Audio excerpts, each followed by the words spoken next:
দলগাঁৱত ধনশ্ৰী নদীৰ বাঢ়নি পানীয়ে উটুৱাই নিলে RCC দলং। নিম্নমানৰ সামগ্ৰী ব্যৱহাৰ কৰি ধন আত্মসাৎ ঠিকাদাৰৰ। দৰঙৰ দলগাঁৱত ধনশ্ৰী নদীৰ বাঢ়নি পানীয়ে উটুৱাই নিলে নতুনকৈ নিৰ্মাণ কৰা RCC দলং। অতি নিম্নমানৰ সামগ্ৰী ব্যৱহাৰ কৰি কাম কৰাৰ বাবে পানীত খহি পৰাৰ অভিযোগ ৰাইজৰ। দলগাঁও চামপুৰৰ সংযোগী পথৰ বৰকুৰ গাঁৱত প্ৰায় ৩৯ লাখ টকা খৰচ কৰি নিৰ্মাণ কৰিছিল এখন RCC দলং। ধনশ্ৰী নদীৰ পানীয়ে উফন্দি উঠাৰ ফলত RCC দলংখনৰ মাজৰ অংশ খহি যোৱাত যাতায়াত ব্যৱস্থা বিচ্ছিন্ন হৈ পৰে। উল্লেখ্য যে দলংখনৰ নিৰ্মাণ কাৰ্য আৰম্ভ হোৱাৰ পৰাই অতি নিম্নমানৰ হোৱা বুলি অভিযোগ উত্থাপিত হৈ আহিছিল যদিও ৰাইজৰ অভিযোগক কোনো গুৰুত্ব নিদি চলাই গৈছিল RCC কালভাৰ্টখনৰ কাম।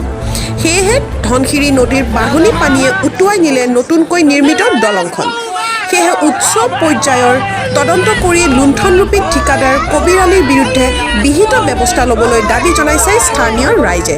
দলগাঁৱৰ পৰা নুৰজামাল হকৰ report, A2Z news Assam.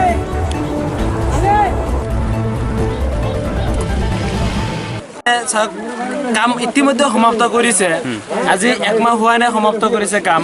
Already কামখিনি ক্লিয়াৰ কৰিছে, কিন্তু আজি আমাৰ ইয়াত যি মূল ৰাস্তা দলগাঁৱৰ পৰা চামপুৰলৈ যোৱা, এই ৰাস্তাখন ভাঙি যোৱাত আমি সমগ্ৰ চামপুৰ গাঁও পঞ্চায়তৰ ৰাইজে মৰ্মাহত হৈছোঁ। আৰু এনেকুৱা কামবিলাক কৰিছে, আমি প্ৰথমতে এইটো কামত ৱাৰ্ণিং দিছিলোঁ, কিন্তু ঠিকাদাৰ তথা বিভাগীয় বিষয়াই মানে ইয়াৰ মাজত কিবা সন্দেহ আছে আমাৰ। গতিকে এই কামটো এনেকুৱাভাৱে কৰাৰ বাবে আমি এনেকুৱা ঠিকাদাৰক ধিক্কাৰ জনাইছোঁ, যাতে আমাৰ এই দুখীয়া ৰাইজৰ যাতে অসুবিধা নহয়, তাৰ কাৰণে অতি সোনকালে ইমাৰ্জেঞ্চিকৈ এই কামটো অতি সোনকালে মেৰামতি কৰি আমাৰ এই বৃহত্তম এৰিয়াৰ জনসাধাৰণৰ অহা যোৱাৰ কাৰণে সুবিধা অতি সোনকালে কৰি দিব লাগে। আৰু এইটো আমি অসম চৰকাৰক অনুৰোধ জনাইছোঁ, যাতে অসম চৰকাৰে ইয়াৰ ওপৰত তদন্ত মৰ্মে এই কামত কি ঘটনা হৈছে এইটো বিহিত ব্যৱস্থা গ্ৰহণ কৰে। ঘটনাটো হ'ল তাৰমানে এইটো কাম ধৰক জানুৱাৰী মাহত ষ্টাৰ্ট হৈছে। ষ্টাৰ্ট হোৱাত কামটো 3 মাহত কমপ্লিট কৰিছে। কামটো কমপ্লিট হৈছে 1 মাহমান হ'ল। যিটো এই কালভাৰ্টৰ তলৰ পাৰিশ্যন যিটো আছে, এইটো অতি নিম্নমানৰ কামটো কৰিছে। তেতিয়া আমি ধৰিছিলোঁ কামটোৰ, আৰু সেইটোতো দূৰৰ কথা, কালভাৰ্টৰ যিটো হাইট আছে পাৰিশ্যনৰ পৰা ওপৰত, সেইটো প্ৰায় 1-1.5 ফুট কম আছে। সেইটোৰ বিষয়ে আমি ঠিকাদাৰ চাহাবক বহুত কৈছোঁ, কিন্তু সিহঁতে কৈছে নাই, ইষ্টিমেট মতে কাম হৈ আছে। আমি ইষ্টিমেট বিচাৰিছিলোঁ, তথাপিও আমাক ইষ্টিমেট দিয়া নাই। আৰু যিহেতু কামটো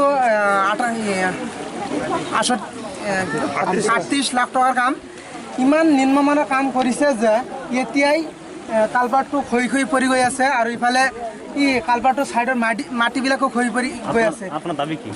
আমাৰ দাবী এইটোৱে যে এই কালভাৰ্টটোত ঠিকাদাৰ চাহাবে অতি সোনকালে পুনৰ মেৰামতি কৰি আমাৰ চামপুৰবাসী ৰাইজৰ যাতে অহা যোৱাত সুবিধা কৰি দিয়ে।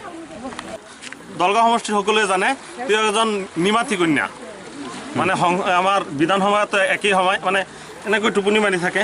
আৰু আজিলৈকে ইমান ডাঙৰ বানপানী এটা হৈ গ'ল, তেওঁ কিজানি টোপনি মাৰি আছে তাৰমানে। কাৰণ ৰাইজক আপোনালোকে সুধিব পাৰে, কোনো এজন ৰাইজে মানে হয়তো মুখ দেখা নাই। তেওঁ আমাৰ ইয়াত বৃহত্তৰ অঞ্চলত বানপানী হৈ গৈছে। অৱশ্যে বেলেগ বেলেগ হয়তো সংগঠন বা কোনোবা দলে সাহায্য দিছে, কিন্তু আমাৰ ইলিয়াছ চাহেবে সাহায্যটো দূৰৰ কথা, আমাৰ মানুহবিলাকক চাব অহা নাই। এইটো একদম 1 নম্বৰ আমাৰ মনৰ দুখ। তেওঁ কি দিব নিদিব সেইটো কথা নহয়, কিন্তু তেওঁ কিয়ৰ কাৰণে MLA বনাইছিল। তেওঁ MLA বনোৱাৰ কাৰণে এটা আমাৰ গৰীব দুখীয়া মানুহৰ কিবা বিপদ আপদ হ'লে তেওঁৰ আহি যাতে আমাৰ সন্মুখত থিয় দিয়ে। কিন্তু থিয় দিয়াটো দূৰৰ কথা। এনেকুৱা হৈছে, মই ইতিমধ্যে এটা মানে কাহিনী আপলোড কৰিছোঁ।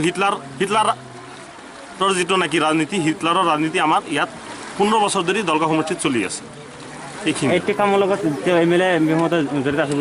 মই একদম সম্পূৰ্ণৰূপে চিয়ৰ এইটো কামৰ লগত জড়িত আছে, কাৰণ সিফালে এটা জড়িত আছে। নহ'লে আমি আহি কোৱাৰ পিছতো মানে সিহঁতে হয়তো ডেম কেয়াৰ কিয় কৰিছিল, এটাই কাৰণ, মানে সিহঁতৰ ওপৰৰ মহলৰ পৰা কি আছে, হাত আছে যে নাই আপোনালোকে যি আছে কাম কৰি যাওক, যি আছে বিল চিল উঠাব লাগে আমি উঠাম। আৰু কমিশ্যন থাকেই জানে, খালি যে ইলিয়াছ চালি আছে এইটো নহয়।